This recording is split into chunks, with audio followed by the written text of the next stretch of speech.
Welcome to Future Role Model, guys, the podcast that praises the unconventional and redefines what it means to be a role model. And today I have role model of The Hangovers, Shannon Leigh in the house. Hi. And I'm Natasha, Hansen, your host, BTW. How was your Thanksgiving, Shannon? It was great. Thanks for asking. I hosted. We called our dinner The Leftovers because we were all people that were left out or... yeah. That's what LA is, period, on holidays. Yeah. It's just like who didn't go somewhere or who doesn't like their family. Yeah, basically. Or you're not from here. Yeah. So I had a house full of misfits. So we did something cool where we dressed up in like our finest dresses and that's awesome. We had like a fancy dinner. I wore a fur coat. Oh, fuck yeah. Dude, I should have done that. Isn't that cool? Sounds great. It wasn't even my idea, actually. It was my friends, and I was impressed with the idea. So, well, because there's so many things that you buy. Like, I have so many things that are just sitting in my closet for the occasional event. But even when you go to like a really nice event here, it's more like trendy. So you never have a reason to wear like cocktail shit. Oh my God, this dress looks like it's really pretty, but it looks like a little bit outdated. I don't know what the material is, but you know, the last time I wore it, speaking of stuff you never wear, the last time I wore this dress was to my rehearsal dinner because I was married once. Shit. Oh my God. Oh God. Okay. So I brought it back. There. Yeah. We'll get there. We'll get there. Yeah. Yesterday was Thanksgiving. This podcast will be dropping on Tuesday, so we'll be finally recovered by then, I hope. But yesterday, I was telling Paul this before you got here. Mm-hmm. I started drinking at like 10:30 in the morning while I I worked out and I knew it was Thanksgiving and I was going to eat a lot. So I didn't eat. And then I started drinking wine at 10:30, waiting for Lori Douglas to come over. And I like consistently drank all day long until me and Jackie and Lori were out like having an Italian dinner by ourselves across the street from Laugh Factory. It was like maybe 11:30 at night. Oh my God. And I just fell asleep sitting in the booth. And finally Lori was like, maybe because we live right by each other, she's like, maybe we should go home. I was like, yeah. Oh my God, that's so funny. I just fell asleep like sitting there. I was like laughing 1 second and then I was just out. Oh my God. I mean, I'm just proud of you for being consistent in your drinking all day. All day, steady buzzed all day. And it's funny when you look back on because we went to Rel Battle's house for a bit. So we went there, a bunch of comics, and I went to a friend's house in the hills for a bit, and then we went to Crystal Marie's, and a bunch of comics there too. And I ran into all sorts of people. Ran into Isabella Charlton and was having like great conversations with people, and I have no fucking idea what any of them were about. Like, don't you love that? I like in my mind they were all really good conversations, but I have no clue. Oh my God, I do that all the time, and then I get so nervous when I see somebody because they're like, "Hey, remember we talked about that thing?" And I'm like, oh God, what did we talk about? Or I'm also afraid I'm gonna like miss out on opportunities because I was drunk. Yeah. And even though, but you know, when like you do that, don't you feel like you can hear the words coming out of your mouth? Not that you remember them. Yes. But at the time you're like, I'm sounding great right now. Yes. Yes. I like it's kind of like an outer body experience that you have where you like float above yourself and you're like, I am presentable. I look great. I'm killing it. Everybody thinks I'm fantastic. I'm getting along with everybody and I know exactly what I'm talking about. Yes. And none of those things are true. No. And then like if the rare moments when you catch those on video or you get like a video of yourself and you're like, oh, I was wrong. Yeah. Yeah, I was just a mess. Yeah, somehow I was wearing this jumpsuit because I'm obsessed with jumpsuits and I it was like a V cut, and somehow I like you can pull that off really well. I ripped that portion of my I don't even know how. Like usually when you rip something, it's usually the bottom of your pants or something. Yeah. Like I don't know what the fuck I was doing. Probably some form of trying to pee and taking it off, where I just like was so you Hulk Hogan constricted, and it was just like get off me. You literally like ripped your jumpsuit off. Yeah, I did. And then I found my jumpsuit dangling over my door when I woke up. Oh geez. Oh my God. Well, it's you know what? I was hoping you guys would make it over, but it sounds like it would have been too much because I'm in Santa Monica, so it would have pushed you over the edge. Yeah, I think going west side would have. Once you cross the freeway, the drunk changes. It's so true. Yeah, you wouldn't have wanted us to be there at that point. You know what? It's hard enough to get people to my house though, because people act like Santa Monica is like on another planet. They do. And I talk about this with other comics too, especially like when I play in New York and stuff, because I'll run into there's a lot of LA comics I see more when I'm in New York than I do here, because here it's very like segregated almost. Yeah, it's totally. Like if you're a West Side comic, you don't cross over to the or I haven't played an East Side room in like a year. I haven't been to the East Side in a year. I haven't. I don't think I have. Yeah. I don't think I've been to Silver Lake in a year. No, and it's right there. I know. It's actually really cool there too. I actually have a goal to like get there more. Yeah. You know. I know. Well, and so I'm always in West Hollywood. So much so that my friend that lives around the corner from the Improv is like, you just need to move here at this point because you're always here. Yeah. And selfishly, he just like wants to see me more. And I'm like, I know, but I also like, I'm the one who's bearing the brunt of it because I had a show last week at the Improv at 8:00. I sat in the car for an hour to get there. Yeah. But I like to live at the beach because I feel like if we live in this like crazy we city. forget the beach is there. I know. And I'm 20 blocks from it. Mm-hmm. And so I feel like the laid back element that you capture on the West Side, like being at the beach, kind of helps like balance out this like crazy place that we live where it's like a rat race, you know? Exactly. That's kind of the way I look at it. Yeah, no, and I feel like we do take for granted because, you know, every time I like travel, my favorite thing in the world are like great sunsets. Oh yeah. And so and I forget that I could drive like, 20 minutes and just go sit and watch the greatest sunset ever. I know. Every day. I'm making gross sexual sounds. I'm like, oh yeah. Like, but seriously. It is like when you become an adult, guys, your porn is beautiful nature things. It really. Leaves on trees. Oh my gosh. Like East Coast falls. Oh man. Oh yeah. I'll tell you what. My grandma is upset. Like she just goes on walks just to look at leaves on the ground. I'm like, that's a. If I remember correctly, you have a kick-ass grandma, don't you? We've had conversations about your grandma. You do good jokes about her too. She's amazing. You're lucky to have your grandma. I am. Yeah. I really hope she doesn't die soon. I know. I hope so too. I mean, I hope not too. But like a lot of the jokes I talk about is like she wants to die, not in like a suicidal grandma type of way. She's just like, I'm done. Yeah, she's like, I've lived the life. So when it does happen, like I'll feel happy for her that she's like finally, you know, just chilling. Don't you think that's so? Isn't that's such like, okay, speaking of role models, grandma is such a role model because don't you want to get to a point in your life where you're still alive and you can just be like, okay, I'm cool. Like I'm now choosing to say like I've lived the life. Yeah. You know? If I go, I have done all the things. Yes. What a great. Yeah. Because that's usually people's fear about dying is that they didn't accomplish certain things. Oh, totally. And she's just like, I did it all. Yeah, she's the ultimate role model. Ultimate role model. Yeah. And you grew up in Philly, yes? Right outside of Philly, yes, and actually in South Jersey. Oh. Yeah. Oh, okay. I didn't realize that. So it's not that big of a difference, but when I say New Jersey, people automatically assume like where Jacqueline's from, like North Jersey. And my whole family's from Philly. Yeah. And so some of them are on the Pennsylvania side and some of them are on the Jersey side. So I grew up about 15 minutes outside of the city. Okay. So that's like my city, but I grew up in New Jersey. Okay. Yeah. Okay. So that's kind of... geographic geography 101. But seriously, a lot of people don't know that part of Jersey. Yeah. So I don't either. So I usually just say like the Philadelphia area. I just went to Jersey for the first time in my life, actually twice in 1 month because one of my producer friends lives there. And then I went with him and another girl to JFL. So we stayed in Jersey the night before and drove up to Montreal from there. Oh, awesome. And it was a great drive. What part of Jersey drive. do you remember? It's like schmancy. It's like 2 stops over from Manhattan. Okay, then it's not where I'm from. Yeah.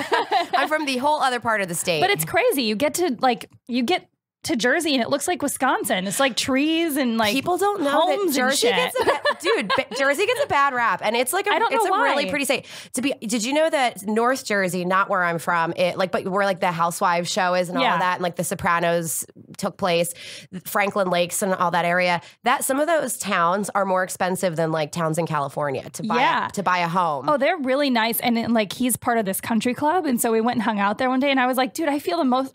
I was leaving my purse all over the place. I'm like, I feel super fucking safe here. Parts of Jersey are super bougie. Unfortunately, that is not the part that I'm from.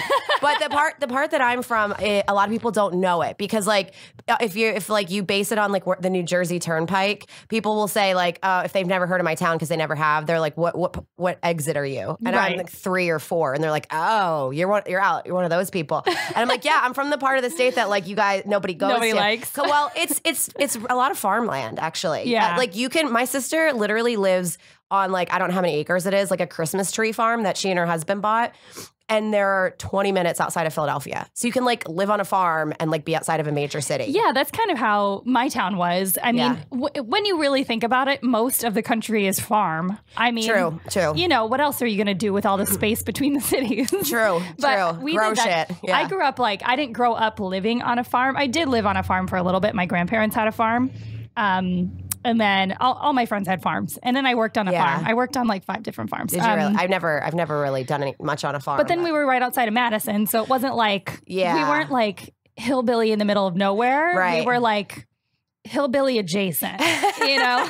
That's my, whatever adjacent is my new favorite 2 words. And you can make anything sound really fancy if you just add adjacent to it. Like I'm Beverly Hills adjacent where I live. Yeah. Which, you know, or I live in the Miracle Mile. Like depending on who I'm talking to, one sounds better than the other. Yeah. I just recently was at this like bougie event and I like met one of my role models and I just kept saying, but I felt like so stupid posting all the pictures of me and famous people. So I just kept saying famous adjacent. Yeah. Who was it? I met Chelsea Handler. Oh yeah. I saw that picture. Yeah. I met her in the bathroom. Oh shit. That's awesome. It was like, so you met her in the right way. I did. That's how you always want to meet people, in a very like real space like that. Well, you know what? And what I thought about later, because it was like such a meaningful moment to me. And or a couple minutes. And what I realized later was it was an awesome place to meet her and like have a conversation with her. We didn't talk for that long because nobody else was in there. Yeah. So, and it was just like, but you also can't like. Did you come out of the bathroom and you're like, oh shit, hi Chelsea? She came out of the bathroom and I was like washing my hands and she was like, and it was the day before November 6th voting day. So she was like, hey ladies, we have a big day tomorrow. And I just kind of froze because I didn't know she was in the bathroom. And so this is how I responded. I stared at her and I was like, yeah. Oh my God. I know. And then I pulled it together and I was like, and I said to her, I was like, I never thought I would meet you for the first time in a bathroom. That was what I said next. And she made like a funny joke. She was like, it's cool. Everybody meets me in a bathroom. And then I don't like, I kind of blacked out after that, but I told her, I was like, I said to her, I was like, you know, I am a stand-up comedian and I want you to know that like, you're the reason like why I am a stand-up comedian. Like you're my like top inspiration. And like, you've been like a pivotal person in my life for comedy.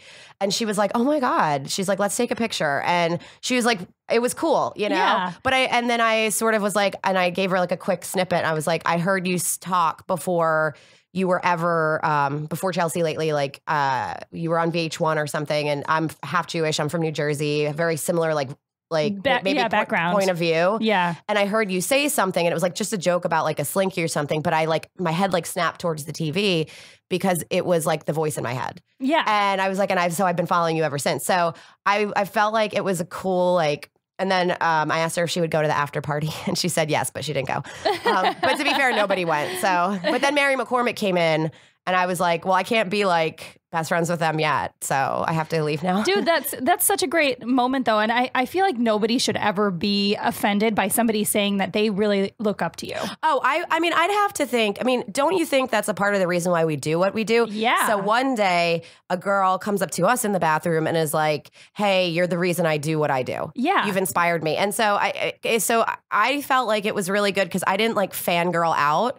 And I'm not just a fan, but I was like, here's why you've impacted my life in a positive way. Like, here's 2 reasons. Yep. See ya. Yeah. So I'd have to think that for her and the way that she reacted to that, she was like, oh my God, that she would like remember the girl in the bathroom, you know? Yeah. Especially when I like ask her to be my best friend later. I feel like you guys match as humans. Like, I feel like you would actually be really good friends. Yeah. I mean, I honestly feel like we have a similar voice and it almost annoyed me because she is obviously a comedian before I was and famous before me, and since I'm still working on that, and I've always felt like people have always compared me to her, and it used to annoy me because I'm like, I'm not copying off of her. I'm just me. This is just me. But we have such a similar voice. Well, and that's why, it's good that things happen in waves. Like she's kind of moved into a different space. Yeah. which is great. I mean, people evolve, and certain things are really important to her, especially politically, obviously. Right, yeah. Like most things she talks about now are politically driven. Yeah, but I think she's starting to be funny again, because I don't think she was for a while. But you're right. She is moving into like a more evolved space, but which she is can cool. do whatever the fuck she wants now. She really can. She kind of like destroyed shit for a long time in a good way. I mean, like she just like she broke the glass ceiling, if you will. Absolutely. For women. There still isn't a late night host now for women. She's the she was the only one. Only one, and she went to Netflix because she made Jimmy Kimmel money. Yeah, she makes so at least she's like the highest paid woman in comedy. So I mean, also that's a lot to look up to. Yeah, I know. When you talk about I would love to be because I watch what she does and how she treats her friends, and she's so good to her friends. Like that is my biggest. That's the thing I look forward to the most with my career in the future is being able to just take my friends on trips and or pay for bills that they can't cover or just stuff. Or I wish I had that kind of money where I could just boss all over people, you know? Well, yeah, we will. We will one day. We will. But here's what I wanted to say too. You know, I look at it it's like we're like a coalition. So it's like the more we work together, at least I always look at the people who are like the Chelsea Handlers and the Mary McCormicks, or like the Adam Sandlers and the Judd Apatows, or like all the directors that are friends, like Martin Scorsese and Steven Spielberg. They were all like a friend group, like a group that before they were famous. Yeah. And it's like they were sort of acted as like a coalition. Like you see these groups of people come up and have big success, and it's like a coalition. Like they already all know each other. They don't just meet in this new level of they come up together, and that's why I think it's been really cool, the reaction to all of us chicks getting together every month. I think it's great, and thank you for organizing that. You're helping us have a coalition. Well, yeah, and then me and Lori and Jacqueline were talking about that yesterday. I'm like, we are in a really cool time because we. Think about it. You had a bunch of people over. Rel had people over. Crystal had people over. It's like a comedy family that people actually look out for each other. Yeah, I'd say. This time, I don't think it was like that for a long time. No, and I think it takes cool people who have good we're all like opportunists to some degree because we're trying to build our career, but there's a difference between that and you know what I mean. There's working together properly. Yeah, it's not exactly. It's not like a competitive. It doesn't feel like a competition. Well, because there's that whole thing with it where it's like, oh, there's one female in the lineup and blah blah blah. Well, we don't have to compete for that one spot. We can just dictate why there's now more. Yeah, you know what I mean. And we also run. I mean, you're good at that. You run amazing shows, and if you just need more stage time or need to change the way stage time happens, then you just have to run. I just do it myself. Change it yourself. My lineups tend to end up being a lot really female heavy. Yeah, because there is no limits to how many females should be in a show, you know? Right. But then I also try to balance that too, because sometimes I'm like, okay, I need to put more guys in the show. Yeah. Diversify in all the different directions. Speaking of show, Natasha's doing my show, West Side Comedy, yes, on I am. December 16th. Yes, yeah. I am. Plug. Yeah. What shows do you have coming up that you're excited about? I have this really cool show. I think it's December 11th at Soho House. Oh, yeah. I've heard about that spot. The lineup is phenomenal. Whitney Cummings is in it. I believe Ian Edwards. It's put on by Jenna Brister. What night of the week is that? Because I should come to that. I think I get some guest passes too. Yeah. I forget. It's December 11th though. Okay. Well, we'll talk because I'm going to put that in my calendar. Yeah. And then December 27th, I'm featuring for Eleanor Kerrigan at the Trocadero in Philadelphia. Awesome. Yeah, in Philly. So, that's perfect. I know. What a great mash. Yeah, I know. I've been so fortunate. Eleanor she's from the hardcore part of Philly, okay? Yeah. Whenever I say, I'm from the Philadelphia area, she's like, Shannon means the bougie area. She makes fun of me where I'm from. Because she's straight up South Philly. She's so fucking funny, too. She's hilarious. Oh, my God. I mean, anybody who can get up in the original room at the Comedy Store at 12:30, 1 in the morning with a bunch of drunk people and just hammer them and crush, that's a real talent. Oh, yeah. Yeah. Yeah, that's the spot people don't want. No. I mean, you want to become a paid regular at the Comedy Store, but then that's what you have to do. Yeah. You have to take those potluck spots. Yeah, those late spots. Yeah. I know, but that was a big story about Robin Williams, I think, back in the day. Yeah. Didn't he used to get the 1 o'clock spot all the time? Yeah, he did. And then he I want to say something happened. I don't know if this was at the Comedy Store, but this is when everybody knew he was good, figured out that he was good. Was they lost the microphone or something. They lost sound. And so I saw it in his documentary. So he went around and he just did crowd work in the crowd. And it was phenomenal. And everyone, all the other comedians were like, okay, he's great. Because something like David Letterman. Dude, that would have been so cool to see. I know. Well, David Letterman said, he's like, when this guy came around, Robin Williams, it's like 1 a.m. at the Comedy Store. He's wearing suspenders and he's acting crazy on stage. And we didn't know what to think of him. And here we are with like 8 minutes in our...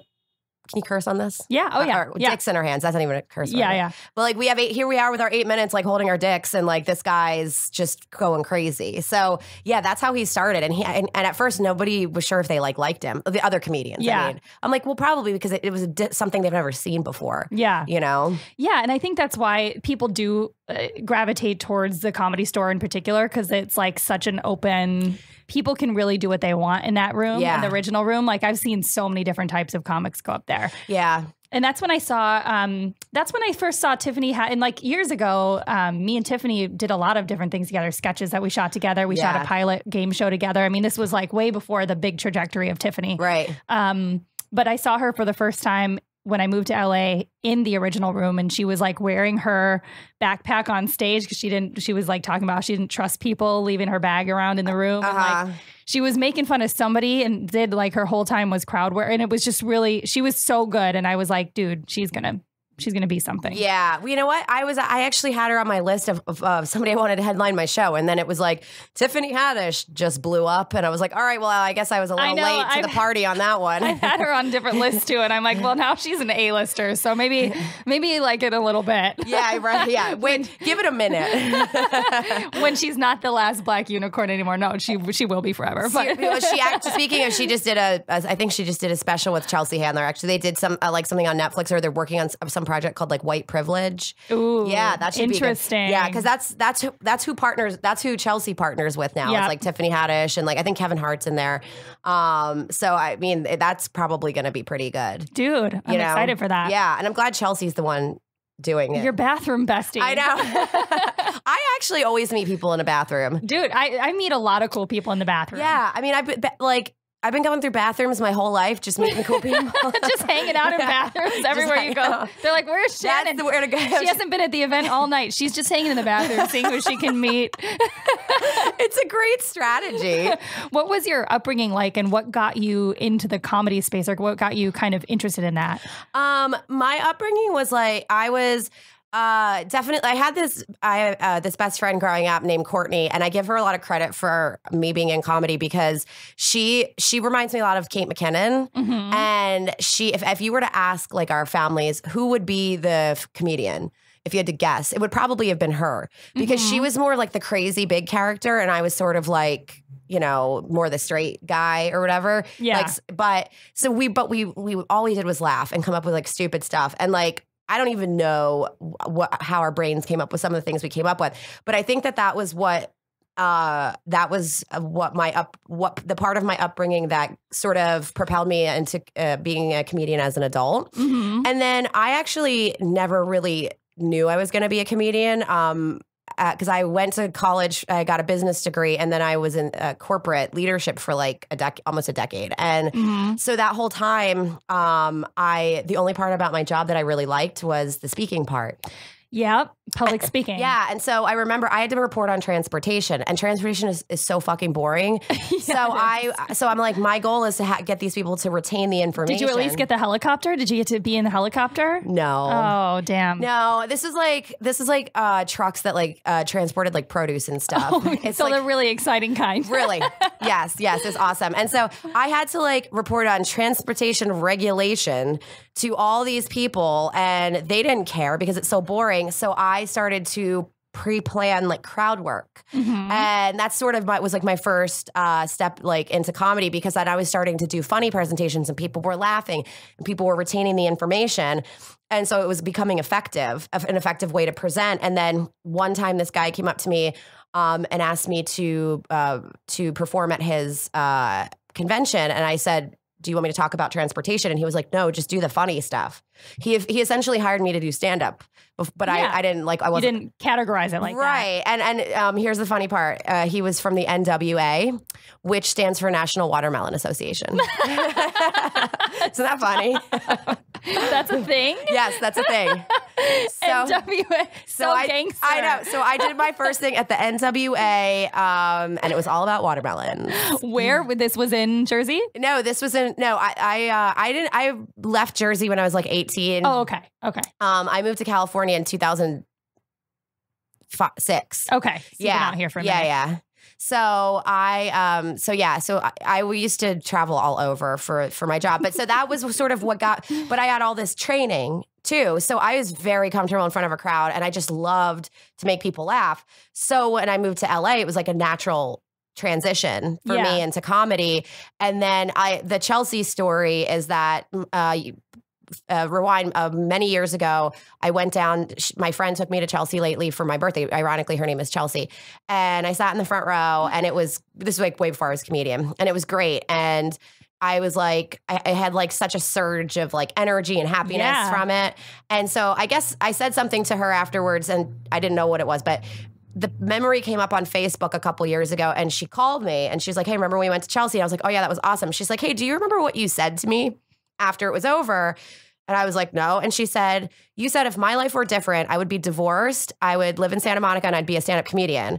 And she's like, and I just want you to know that you're divorced, you live in Santa Monica, and you're a stand-up comedian. And I was sitting on my couch, and I was like, you're like, my dreams have come true. Oh my God. I'm fucking awesome. I'm like, I should be happier because that is crazy. That's what I was just talking with the girls about this yesterday, because you never feel satisfied because you make like, you know, when you're in entertainment, you make this list of things that are like to do, like career wise. And as you check those off, you're just adding more shit to that. Oh, yeah. So you never finish the list. No, the list just changes. You actually sometimes have to pause and like go back and look at the bottom of the list and be like, okay, I did a bunch of shit. Yeah. I should be pretty proud of that. Yeah. I mean, I think in this business, because the path to success, it's also however you define that, but but on top, like to get paid to do what you love and just get paid well, you know? Yeah. But I think because the path is so not linear, it's difficult it's like a zigzag. Yep. It's like playing different levels of Pac-Man or something to get to that, like to that light at the end of the tunnel that you like really, at least in my opinion, when it comes to like the to-do list and like progress, you really have to like hold on and celebrate small successes, and baby steps, and even if it's just a conversation sometimes that you had, like what was good that came out of this week. I performed in front of so-and-so's manager, and that's a better agency or whatever. But it doesn't mean I'm gonna like start working with them, but that's the kind of stuff I look at as success, because I have to have something that keeps me moving forward. Exactly. You know? Exactly. Because like it's just, you know, it's kind of, I just equate this to kind of like weight loss. Like you don't see it happening in real time. It's like a pound a week, but then a year goes by and you're like, oh, okay. Yeah. I guess some shit happened. Yeah. Or somebody's like, yo, you look skinny. That's usually how I figure it out. And I'm like, really? Yeah. Oh, great. Because I can't really see it. But yeah, it's absolutely like that. You can't see it in real time. And how long it's going to take for each individual person is TBD. Yeah. Some people, it's 20 years, and that's fucking depressing. Some people, it's like 5. Yeah. You know? Some people just like, Gerard Carmichael was kind of like that. He just like was good immediately and like just got discovered very fast. Yeah. Like Becky Robinson, she's like super young and like killing it, Mm-hmm. And I feel like whatever that path is, though, it's like you have to, it's like it's like the saying, it can take a lifetime to become an overnight success. Yep. So it's like you have to just keep moving until that happens, Yeah, it's super interesting too, because I have a lot of friends that are like agents and managers as well, and that work at like the biggest, and having conversations with them is always really nice because it reminds you that it's not even about you. Yeah. When it comes to entertainment, it's a money game. Oh, yeah. So, these people it's up to you as an artist to truck and make your own success, and somebody else is just going to come along when you're already doing that for yourself and just make you more money because they'll make money off you. Right. Too. Right. But that's really all it is. Yeah. Yeah. You have to just already be rocking shit by yourself. Yeah. So when you see anybody like signing with people or making deals like that, like that person fucking worked. Yeah. You know? Yeah. So, I mean, it's cool to see because I know how hard like Becky works. I know how hard some of these people work. Yeah. And it's like you're your own enterprise, basically, you know? And so it's like what we're doing right now is we're building our company, you know, and our company is us. You know, it's like our talent and the different things that we create. So exactly. Yeah, that's the way I've always looked at it. Like I'm building my brand, I'm investing in myself if I don't know, whatever. But yeah, exactly. So what was your upbringing like with your family? Like, do you have a close relationship with them? Yeah, I would say so. I'm the oldest. I have a little sister and a little brother. Sense. You feel like the oldest. Yeah. In a good way, but like you're good at like directing things. Well, thank you. I do think that like because I played like sort of a leadership role in like amongst my siblings. But that was like way before I was like ready to do that. I actually resented being in that role because I was just trying to like figure myself out and I had like these two little creatures to like, you know, take up to be responsible for at times. And so there was times when it was good because I was very protective of them. And there were times when it was annoying because I'm like, I just want to like go experiment with drugs. Can I not be a role model right now? Yeah. You know? Which that's a nice balance to ride. I mean, I still say, you know, like I think I'm fabulous, but I drink like what was that old lady that got famous from Ellen? I love Jesus, but I drink a little. Yeah. It's like my favorite saying ever. I fucking love God, but I'm drunk a lot. I know. Yes, I know what you're talking about, and that's kind of where I was. And so it's hard to like walk that line when you have other people looking up to you. Sure. And like later, you know, looking back on it, and they're like developmental stages where like, you know, I'm like whatever. But my sister definitely has like middle child syndrome, and I guess that's my fault, as she will always say. My little brother and I have like but my sister and I have a really good relationship, and it's got more conflict in it. But my brother and I are like, he's like my baby. I like love him. Love him so much. He's not a baby anymore, but he just, I'm so, you know, he was just like, he's like my little sidekick, and we have the same like weird sense of humor. So he'll say things that like I get it, and he knows I get it, and that's what I love about our relationship. Yeah, it's kind of like a telekinetic thing. Yeah, like my sister, my brother, and I, we laugh together, but in different ways. And then my parents are cool too. I love my parents. So my parents are great. My mom and I were always very close, and my dad, I think, like we connected later. As we became adults. Yeah. So I'm still like really close with both of my parents. My dad and I went to Ireland together a couple years ago and like went on that's like so fun. And I came back loving whiskey. My dad we went on like a whiskey tour basically. And he taught me because he knows as much about like whiskey and like bourbon and stuff as people do about wine.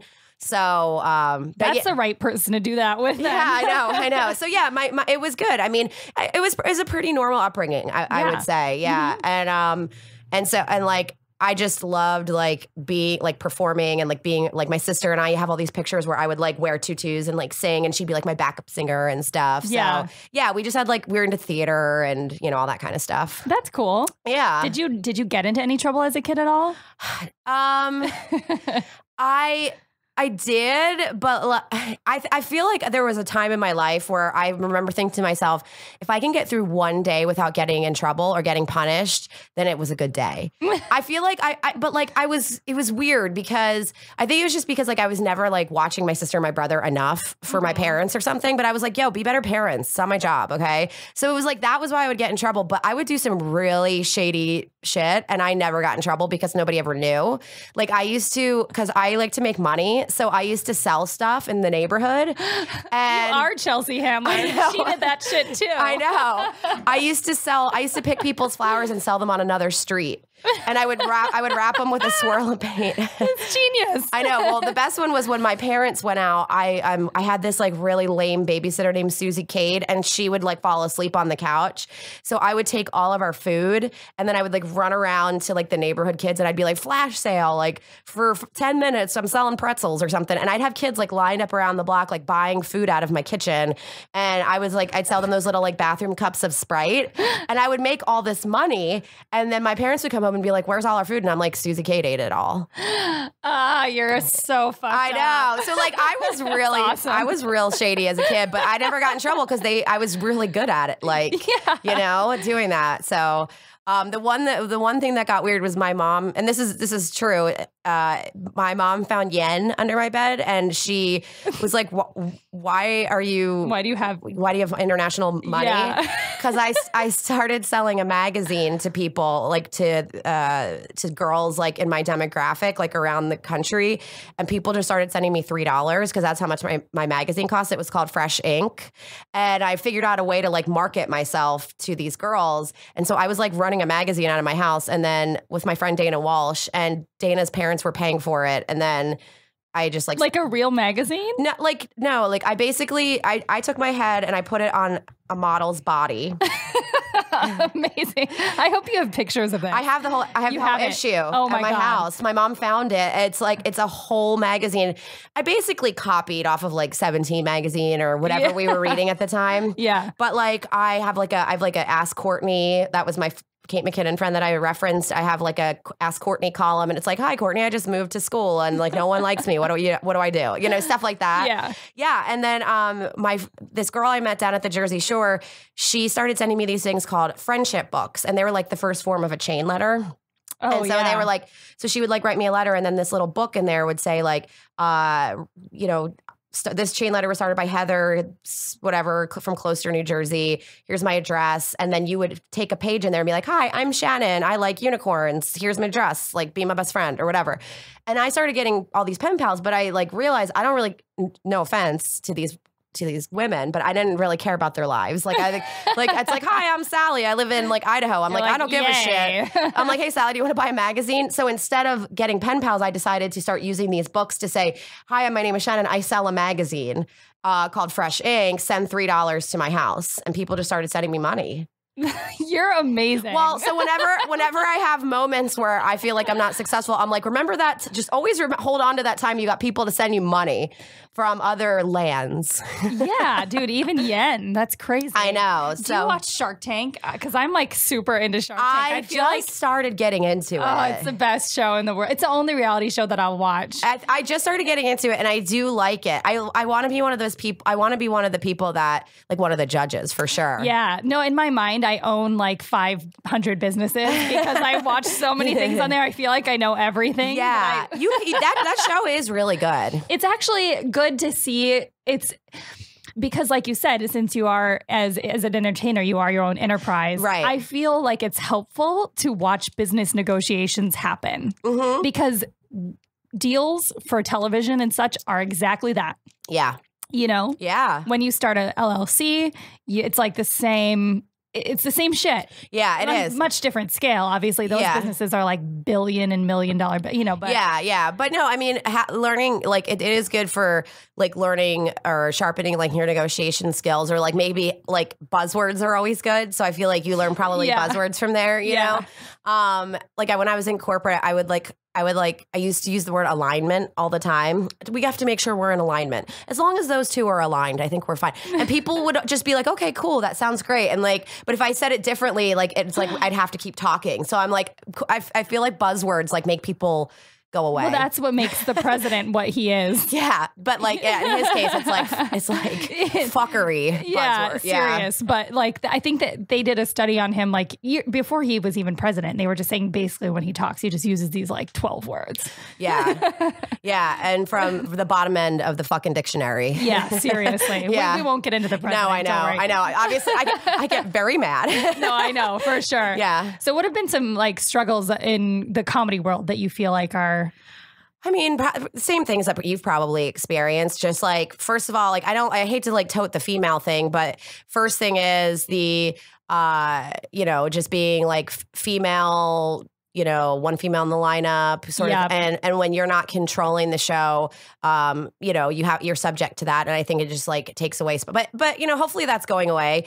So I'd say that's one thing. And then also just that you can have, I think for me, like you can have a great show and crush and just do so well, and it's like this big, level up format, and then the next day it just kind of goes back to normal, and you're like sort of like it's like this high that doesn't last for very long, and it's like, what did I get from that? Yeah, and it's almost like a depression. It's kind of like doing Molly, and then the next day how you. Oh my God, it's so like that. It's the same where you're like your serotonin levels or whatever are like everything releases, and then you have nothing left. Yes, that's very much how I feel. It's a high and dry.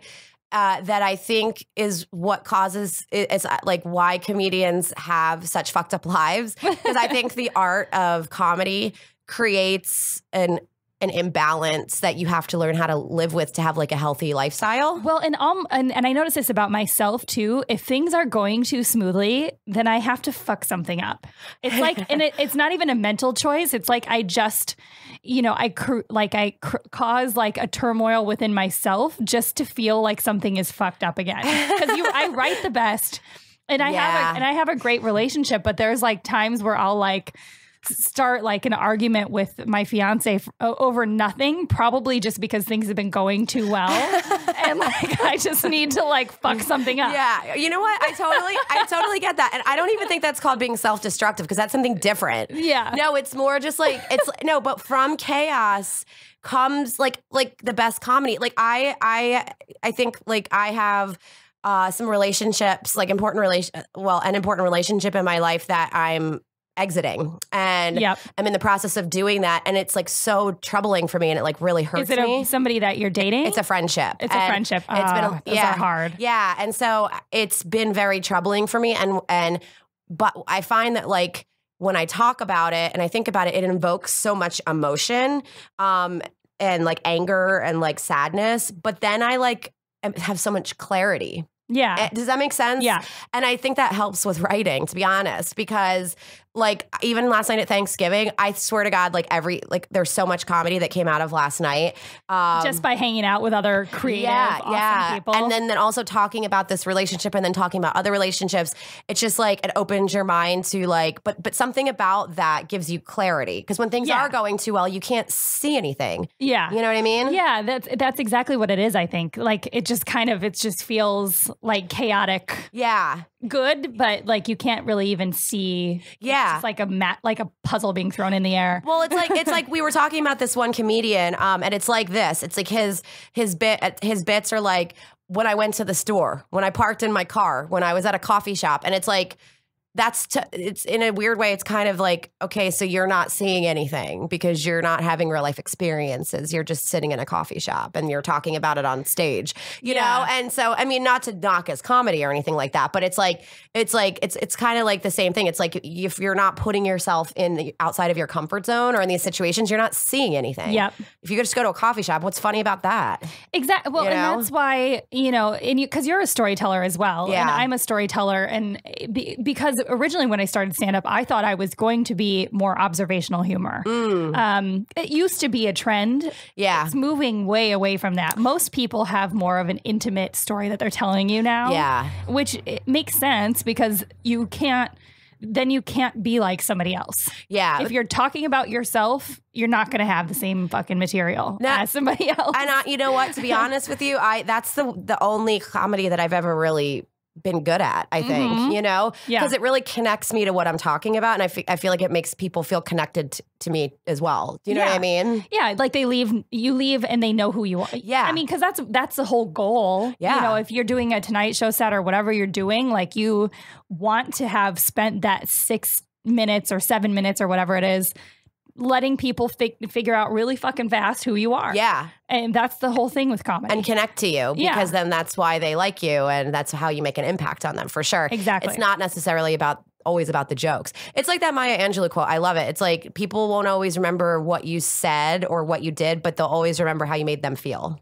Oh, yeah. It's a good one, That is really good. Yeah. I always think about that too, because if you think about that, you can apply that to experiences you've had where you're like, oh, I loved that person or I loved what they said, but you don't really remember what it was, but it was more that feeling that they invoked in you. That was like all my conversations yesterday to circle back where I'm like, I know all the feelings were good. I didn't wake up with any scaries. Well, you know what? Hopefully everybody is never going to forget how you made them feel, which is great. Yeah, we were having a great chat about something. I love great chats about something. Yeah, I love talking to people about things. They're always good. There's one girl I was talking to, and I do remember this part of the conversation because it kind of like jolted me awake for a second wherever my brain was. But you were sleeping. It brought my brain back. You fell asleep. She was telling me how she's basically like marrying somebody for a green card. She told you that? Yeah. That's a bold move to actually admit it. Usually you just lie. Yeah. And you're like, no, I love him. Yeah. And talking about how tough that was and how it's not like really love and all this stuff. And I was like, holy shit, are you okay? Like, do you? Yeah. I mean, do you know her well? No, no. It was just like okay. It was just a party situation. I was like bouncing around and then it like shit got... For some reason, I'm one of those people, and this has been my entire life, whether I'm at a bus stop or like I may as well be Forrest Gump. You are like... Okay, so there are people that are like that. So you're one of those people. Yeah, like people will just tell me everything about themselves. I have immediately. a lot of friends. I have a lot of friends like that. And I also feel like I am like that myself, except I have a boundary where I don't care. So I feel bad, but I'm like that person where you want to tell me that stuff. And then I'm like, all right, nice to meet you. Bye. Or like, you just cut it off. Or I'm just like, oh, that's like really personal. Like I don't make people feel bad, but at a certain point I'm like, I can't do this. Well, I think, and I don't know what kind of energy it is that I give off that makes people do, but, it all started, the reason why I'm okay with people just telling me shit and I deal with it well is I used to, I forget who it was in my family, but when I moved to Chicago, I had just turned 22 and there's a lot of homeless people. Yeah. And somebody told me, don't give a homeless person money unless you have a conversation with them and find out what their story is, you know? Yeah. So I became like pals with a couple homeless people. Oh, that's great though. And there was Tommy, there was State Street Bridge Tommy, and he sat on this crate, and I taught dance downtown, and I crossed that bridge every day in the summer, and I'd walk to my dance studio, and so one day I was running really early, and he was asking for money. Not like the annoying kind of way, though, just kind of chilling. Yeah. And I was like, can I sit next to you? And he pulled up another crate and I like got his whole like life story. Oh my God. And we became like buddies. And every time I walked by State Street Bridge, I'd give him like, a couple bucks here and there, whatever I had on me. Because I knew that he like been through some shit. That's awesome. And then I ended up getting him a window washer job downtown in Chicago. Oh my God, you did? Yeah. Oh my God, look at you. And then there was a homeless guy named Zoe. Wow. You have to, that has to make you feel really good too. I was like pals with these guys. That's awesome. I couldn't really do a lot for them. I was also a struggling artist. I made $0. But still, you're not homeless, you know? Yeah, and I think I was definitely doing better than they were. Yeah. I feel like I've also tried to befriend a homeless guy in my alley and see, I guess I don't have the same quality as you because I think he was like nice and he like seemed normal. And I've had like an experience with like scary homeless people before. Oh yeah. And so I like was like, oh, he's like a good homeless guy. He like protects our alley. So I like gave him a bunch of blankets and food and like books. He's like the gargoyle of the alley. Yes. And I left him a note and I was like, I don't know. I just like wrote him like a nice note and like left him a bunch of stuff. And he didn't even want it. He just like left it there. He like rejected my. See, LA homeless people are bougie.